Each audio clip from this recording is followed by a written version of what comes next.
Digital আইনের father ছিল ICT আইন। আইসিটি আইন থেকেই ডিজিটাল আইন জন্ম নিয়েছিল। সেই আইসিটি আইনের প্রথম যার বিরুদ্ধে মামলা হয়েছিল তার নাম মাহমুদুর রহমান।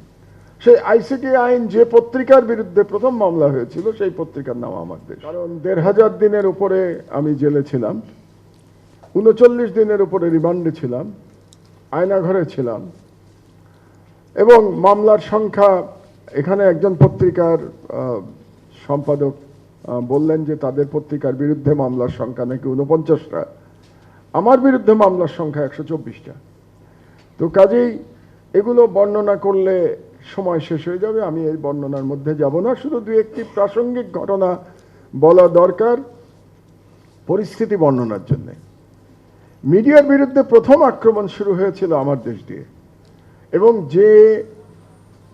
যে স্টোরিটা দিয়ে আক্রমণ শুরু হয়েছিল সেই স্টোরি যিনি লিখেছিলেন তিনি আমার পাশে বসে আছেন আজকে। আব্দুল্লাহ সিনিয়র সাংবাদিক ছিলেন আমার দেশের, এবং তিনি বিগত ফ্যাসিস্ট শেখ হাসিনার পুত্রের একটি দুর্নীতির সংবাদ প্রকাশ করেছিলেন ২০০৯ সালের ডিসেম্বরের ১৭ তারিখ, এবং আমি আর তিনি মিলেই আমরা এই সংবাদটি আমরা প্রকাশ করেছিলাম, দুজন মিলেই আমরা করেছিলাম এই কাজ। এবং তার জন্যে সর্বপ্রথম তার উপরে আক্রমণ হয়, তার গাড়ির উপরে বোমা নিক্ষেপ করা হয় কাকলি রোডে, এবং তিনি কোনো ক্রমে গাড়ির থেকে পালিয়ে চলন্ত বাসে উঠে সেদিন প্রাণ বাঁচিয়েছিলেন, এবং তার গাড়িটি ভেঙে দেওয়া হয়েছিল, এবং তার ড্রাইভারকে ধরে সেখানে সন্ত্রাসীরাই মারধর করেছিল, তাকেই উল্টো ছিনতাইকারী বলে তাকে পেটানো হয়েছিল সেই দিন। তো আব্দুল্লাহ প্রাণে বেঁচে গেছিলেন, এবং সেই দিন থেকে আমাদের বিরুদ্ধে ফ্যাসিস্ট হাসিনার ব্যক্তিগত লড়াই শুরু হয়েছিল, ব্যক্তিগত আক্রমণ শুরু হয়েছিল। অনেকেই সেদিন আমাদেরকে বলেছিলেন আপনাদের বুদ্ধিশুদ্ধি কম আছে, এত তাড়াতাড়ি আপনারা সরকারের বিরুদ্ধে লিখতে গেলেন কেন। মানে অনেকেই আমাদেরকে উল্টো অভিযোগ করেছিলেন যে আমরা নাকি হঠকারী ভূমিকায় গিয়েছিলাম।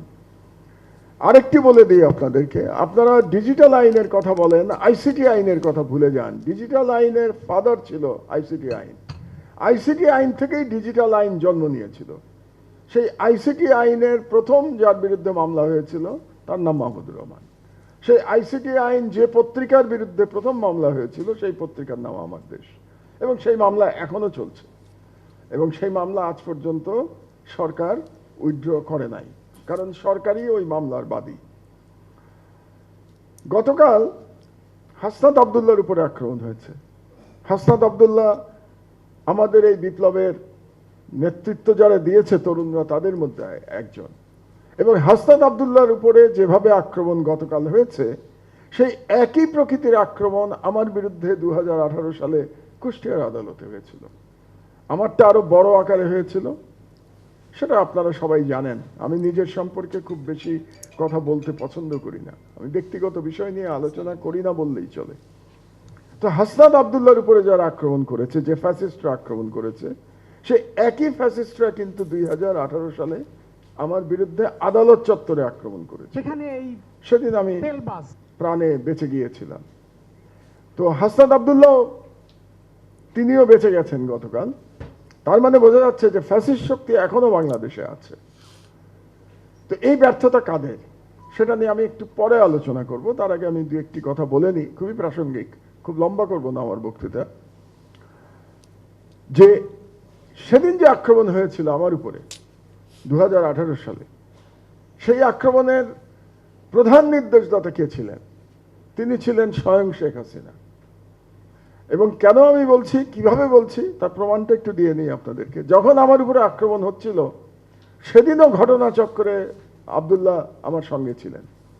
তিনি লাইভ ফেসবুক করছিলেন আমার উপরে আক্রমণের সেই ছবি, যার জন্য সেটা এখনো আপনারা ইউটিউবে দেখতে পান সেই আক্রমণের দৃশ্য।